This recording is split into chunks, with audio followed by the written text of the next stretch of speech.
After losing 200 plus pounds, Nellis Dominici wants to take the next step. Alpine Plastic Surgery specializes in abdominoplasty, where excess skin is removed for a healthier life. For more information, visit alpineplasticsurgery.com.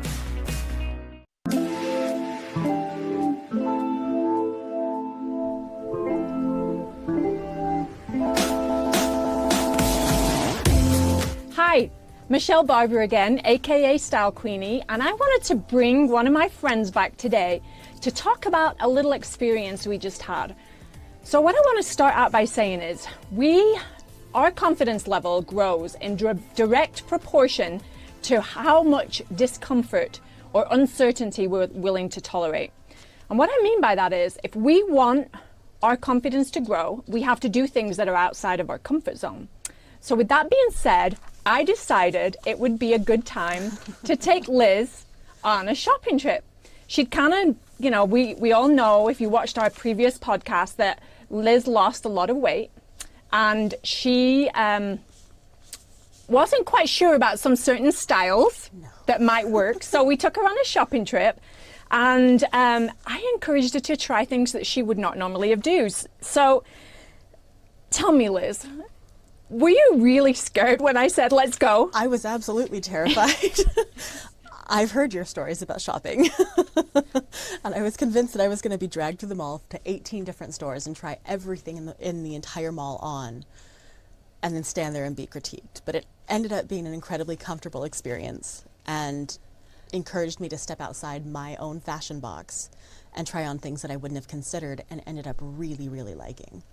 So we know our comfort zone is going to be the place where if we stay in there, we're not going to get more comfortable in things that we might never have tried. So here is a picture of Liz in changing room, trying on something that she probably would never have worn before. So it's the velvet dress, Liz. Yes. So tell me about that. You've been feeling velvet recently, but I've very much been feeling velvet. In fact, the week before this, I had just bought a velvet skirt. I have a velvet dress at home, but this one is a completely different style. It was a wrap dress, had some really cute patterned cuffs, and I actually really liked it. It was comfortable, and it would have been appropriate for work or for going out. okay. All right, so then we also tried some culottes that were a pattern. Would you have ever worn something like that before? I would never have chosen a pattern like that in my pants, mostly because I was concerned that the pattern would emphasize areas that I didn't want to emphasize. But the cut and the style, and especially the buttons on the front, were incredibly flattering. Those pants in particular inspired me to go to, actually, a little shop that I follow on Facebook. She posted a pantsuit with pants that are the same style. And I bought them 2 days later after we went shopping. Nice. Well, that's awesome. So obviously you tried some things that you would not have normally done. I went home with that green shirt. You did. I remember that. So did you feel like having somebody there that was going to tell you and be, because I know I'm honest. You are honest to a fault at times, but no, it was absolutely helpful. Getting feedback from somebody that you trust, from somebody who you know isn't going to just tell you that it looks great because they know that's what you want to hear, was really helpful. And it gave me a different perspective as I was trying things on, when I would put them on and I'd see them in the mirror before I walked out and showed you. I think we quite often had the same feedback where I could say, the jeans that we tried on, I'm like, these do not hang the way that you wanted them to hang. Right. Oh, the skirt fits, but it's going to emphasize something that I don't want to emphasize, even though it fits just fine, it's not the right shape. So it gave me an opportunity to self-critique from a gentler place than I normally would have. So you felt like you were starting to notice things and recognize your body a little bit more? Because I think one of the things that you noticed before you lost all your weight is you would try and hide yourself, right? I tried to hide everything. And I think both you, and you even commented at one point when I was trying a style on, you're like, oh, I understand why you wear jeans with this cut, because this standard cut is not going to work on your shape. You need something that's either going to be skinny or very wide. Right. And so we both understood, and hearing that from the perspective of somebody whose style opinion I respect was very helpful. Well, awesome. I'm glad. And I'm glad, because I think that we all have things that hold us back from trying new things, no matter who you are. I mean, I do. There are certain things that I know I will never wear.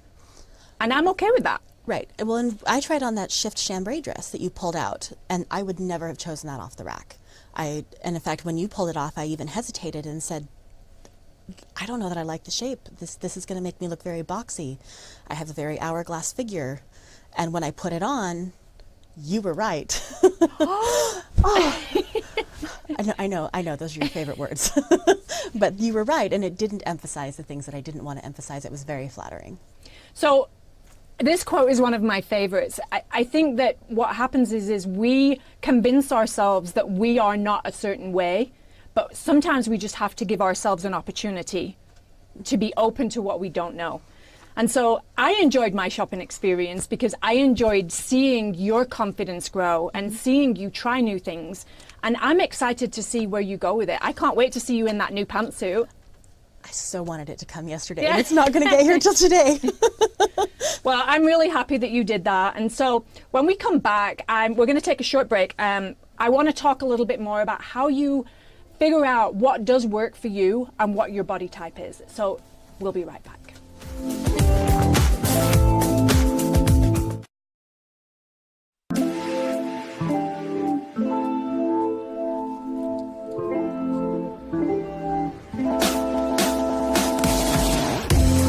Hi, welcome back.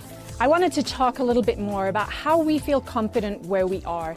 As women, it's easy for us to not feel totally comfortable and confident exactly where we are, because there is a big comparison that we make especially when we're looking at social media, when we see people and kind of put ourselves as we are now against their very best. And so how do we feel confident whatever our size, whatever our body type, whatever our age? One of the things that I found is when we want to feel comfortable, we need to figure out exactly where we are first of all.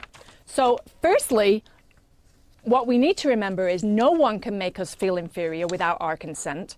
We have to determine how we feel about ourselves. So I just wanted to kind of give you a little bit of information about how to dress for your body type and know what looks good on you. So how do you know what is your body type? We all have different body types. We don't all look the same.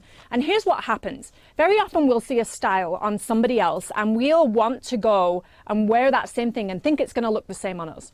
Well, what that does is that kind of sets an expectation for us so that whenever we put that thing on, if it doesn't look exactly the same, which, let's be honest, it's never going to look exactly the same on us as it does on somebody else, then we're going to have a disappointment because we've not met our expectation. So how do we determine what our body type is? So there are 4 primary body types that I wanted to cover. The first one is apple shaped. So it's where in the upper half of your body, you're a little bit bigger.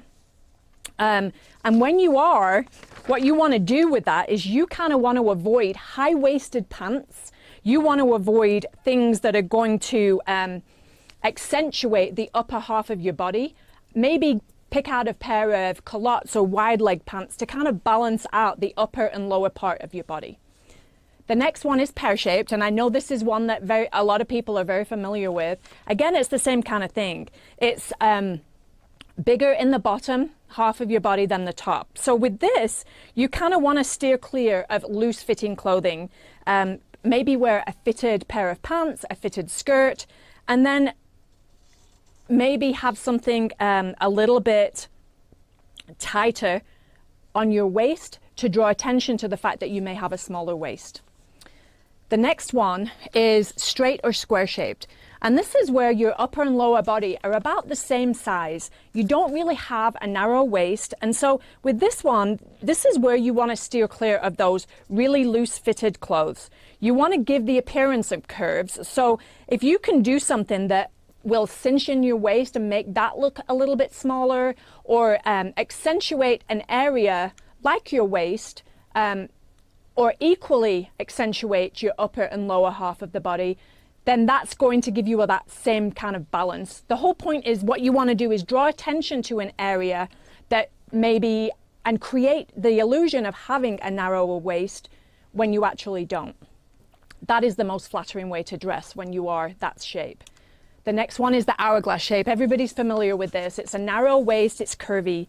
Now the problem with this is sometimes there can be a little bit more tendency to wear really tight-fitting clothing. I think with this, the rule that I choose to follow is that less is more. I don't need to show off too much, so I kind of don't show too much cleavage. I make sure that I'm not accentuating areas that I don't really want people to view me in a certain way. Not that there's anything wrong with showing a little bit of cleavage, but I think less is more. So the key to dressing confidently for your body type is to know exactly where you are and not try and wear things that don't work for your body. Like I love the high-waisted pants, but for me, they just don't really look great. And I know that I'm not gonna look great in every single thing, so I don't even try and wear things that I know are not gonna look the best on me. But how do I know that? I've tried them on, I've sat with them, I've let them kind of flow with me and see how they work. And so for me, that has always been the best way to go about it. So yeah, there are gonna be certain exceptions and certain things that you can try. I think the key is to just try new things, but know where you're coming from. So I just wanted to leave that with you today. I will be following, I will be producing more podcasts soon. And I wanted to say, don't forget to go check out the ones that we've done before on the FM100 app or fm100.com. And don't forget to check out my blog. You can find a lot of things that I've already written, confidence building style tips on my blog at stylequeenie.com. And so until next time, cheerio.